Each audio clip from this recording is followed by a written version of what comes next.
नमस्कार दोस्तों, स्पिट संदेश में आपका स्वागत है। आज हम महिलाओं के विषय में बात करेंगे। तो चलिए अपने कार्यक्रम को शुरू करते हैं। सबसे पहले कार्यक्रम की शुरुआत करते हुए मैं आपसे आपका नाम जानना चाहूँगी और आप संस्था में किस कार्यक्रम से जुड़ी हैं और उसमें आपकी क्या-क्या ज़िम्मेदारियाँ हैं? मेरा नाम शबा मलिक है और मैं स्पीड महिला पंचायत में प्रोजेक्ट कोऑर्डिनेटर हूँ। मेरी जिम्मेदारी इस प्रोजेक्ट में ये है कि हमारे पास जितनी भी केस आते हैं वो महिलाओं से रिलेटेड होते हैं। महिलाओं से रिलेटेड कहने का मतलब है कि चाहे महिलाओं के कोई भी समस्या हो, चाहे उनकी आर्थिक हो या उनकी सामाजिक हो या उनकी कोई निजी समस्या हो, हम उस पे उनका केस रजिस्टर करते हैं और जो वो उनकी शिकायत होती है उसको सिर्फ केवल रजिस्टर नहीं करते कि वो आए हम उनसे बातचीत कर लें, इसके हम उसकी इन्वेस्टिगेशन भी करते हैं। इन्वेस्टिगेशन करने के बाद हमें लगता है कि हाँ इनकी समस्या सही है, तो जो भी विक्टिम है, जो जिनकी कंप्लेंट आई है उनकी हम सहायता करते हैं। साथ ही समाज में जो आश्रय समूह हैं उनकी भी हम मदद करते हैं।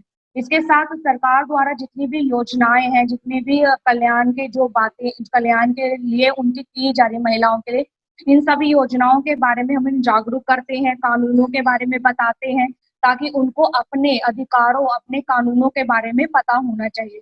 ये सारी जितनी भी हैं चीज़ें, ये सारे इन मुद्दों पे, इन योजनाओं पे और इन बातों पे हम काम करते हैं। अब तक महिला पंचायत में कुल कितने केस रजिस्टर हुए हैं और उनमें से कितने सॉल्व हुए हैं? अभी तक हमारी संस्था में 2608 केस रजिस्टर हो चुके हैं, जिन पे हम कार्य कर रहे हैं, जिसमें हमने अभी तक 2600 केसों को सॉल्व कर रखा है, जिसमें हमारे सारे केसेस हैं, सारे केस के प्रकार मतलब जितने भी वुमेन के जो इश्यूज हैं, चाहे वो चाइल्ड मैरिज के हों, चाहे वो डीवी के हों, चाहे वो हरासमेंट के हों, ये सारे केस इसमें इंक्लूड है सॉल्व केसेस में। इनको हमने रजिस्टर किए, 2608 तक केस हम रजिस्टर कर चुके हैं और 2600 तक केस हम सॉल्व कर चुके हैं, जिसमें सर्विस रिलेटेड भी इंक्लूड है।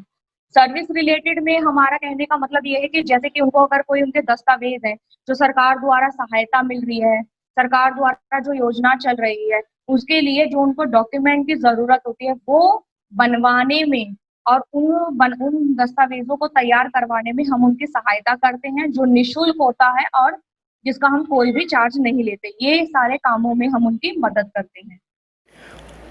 आपसे मेरा अगला प्रश्न है कि महिलाओं के मुद्दे पर काम करते हुए आपको किन-किन परेशानियों का सामना करना पड़ता है? महिलाओं के साथ काम करते हुए और महिलाओं के मुद्दे पे काम करते हुए सबसे बड़ी समस्या ये है कि समाज के और परिवार के और अपने आर्थिक स्थिति के दबाव के कारण जिससे वो कमजोर अपने आप को महसूस करती हैं और जागरूक भी नहीं है, इसकी वजह से हमें समस्या आती है कि हम उनको कैसे उनकी समस्या का समाधान करें और कैसे उनको आगे बढ़ाएं। यही सबसे बड़ी प्रॉब्लम है जो हमें हमेशा फेस करनी पड़ती हैं, क्योंकि महिलाएं आगे भी बढ़ जाती है लेकिन किसी ना किसी वजह से वो अपना ये जो कदम होता है वो पीछे हटा देती हैं। जागरूकता और फाइनेंशियली जो उनकी प्रॉब्लम है उसकी वजह से और समाज का सबसे बड़ा जो कारण बनता है वो इसकी वजह से हमें इस परेशानी हो देख के हम इनकी समस्याएं दूर कर सके और इनको कैसे आगे बढ़ा सके। जब हम महिलाओं के मुद्दे पर बात कर रहे हैं तो मैं ये जानना चाहूँगी कि दिल्ली महिला आयोग से आपको किस तरीके का सहयोग प्राप्त होता है? दिल्ली महिला आयोग की तरफ से हमें बहुत से मतलब सहायता मिलती है, सहयोग मिलता है। हम जो केस बहुत ज़्यादा क्रिटिकल होते हैं, क्रूशियल होते हैं, हम उनको रेफर कर देते हैं और वो जो महिलाओं की जो समस्या होती है उसको बिल्कुल एक हाई लेवल पे उसकी काउंसलिंग करती हैं और उनको मतलब उनका सॉल्व करने की कोशिश करती हैं ताकि उनकी समस्या जल्द से जल्द सही से सुलझे। महिला आयोग की तरफ से जितने भी महिलाओं के लिए कल्याण के कार्य होते हैं, जो भी काम होते हैं, जो योजनाएं हैं, जो कैसे हम उनको जागरूक कर सकते हैं, ये सारे नए-नए तरीके के हमें उनमें सहयोग मिलते रहते हैं और हमें ट्रेनिंग मिलती रहती है। तो ये सारा सपोर्ट हमें दिल्ली महिला आयोग की तरफ से मिलता है। जब कोविड-19 से सबको डर लग रहा था, तब आप लोग ही थे जो सबसे पहले लोगों की मदद करने के लिए आगे आए। तो आपको डर नहीं लगा? आपको उस दौरान किन-किन चुनौतियों का सामना करना पड़ा? कोविड-19 में अगर हमारी सबसे बड़ी समस्या की बात करें तो सबसे बड़ी समस्या ये थी कि हमें जो ज़रूरतमंद थे हम चाहते थे कि उनको हेल्प मिले, इसको ढूँढना एक हमारे लिए सबसे बड़ा चैलेंज था। तो सबसे बड़ी समस्या हमारी कोविड-19 में यही थी कि हमने इतना, क्योंकि कोई सारी जगह लॉकडाउन था, कोई ज़रिया नहीं था कि हम सर्च करें, बात कर सकें, क्योंकि कोई भी बाहर निकलना चाहता नहीं था। और ज़रूरतमंद लोगों के पास सहायता समय पर पहुँचे और उन्हें मिल जाए और उन्हीं को मिले जिनको ज़रूरत है। तो सबसे बड़ा चैलेंज था ज़रूरतमंदों की तलाश करना। ये कोविड-19 में सबसे ज़्यादा प्रॉब्लम का हमारा इश्यू रहा।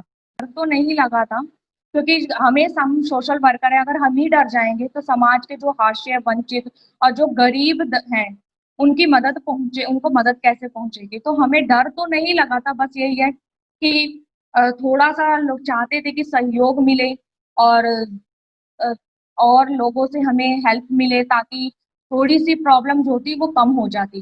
बाकी डर तो हमें बिल्कुल भी नहीं लगा था। संस्था को आगे बढ़ाने के लिए आपके क्या विचार हैं? संस्था को आगे बढ़ाने के लिए जो भी मेरे से हो सकता है, मैं जो भी योगदान और जो भी मेरे को लगता है कि मैं कर सकती हूँ, वो मैं संपूर्ण अपना योगदान दे सकती हूँ। और जो लगता है कि जितनी मेरी कैपेसिटी है, जितनी मेरी कैपेबिलिटी है, मैं अपनी उनको एक सही डायरेक्शन में इस संस्था के विकास और संस्था के आगे बढ़ाने के लिए अपना योगदान दे सकती हूँ। मेरा विचार है कि हमें ज़्यादा से ज़्यादा अपने नेटवर्किंग को बढ़ाना चाहिए, क्योंकि हम अपने वैसे तो ऑफ़लाइन, मतलब कि हम जैसे काम करते हैं वो तो करते हैं, लेकिन अगर चाहते हैं कि हम इंटरनेशनल, नेशनल लेवल पे आगे बढ़ें, तो चाहते हैं कि हम अपने नेटवर्किंग और जो वेब के थ्रू या जो सोशल साइट्स है उसके थ्रू अपनी संस्था के जो हमारे कार्य हैं, बाहर के लोगों तक पहुँच सके कि हम ये करते हैं और ये कर रहे हैं।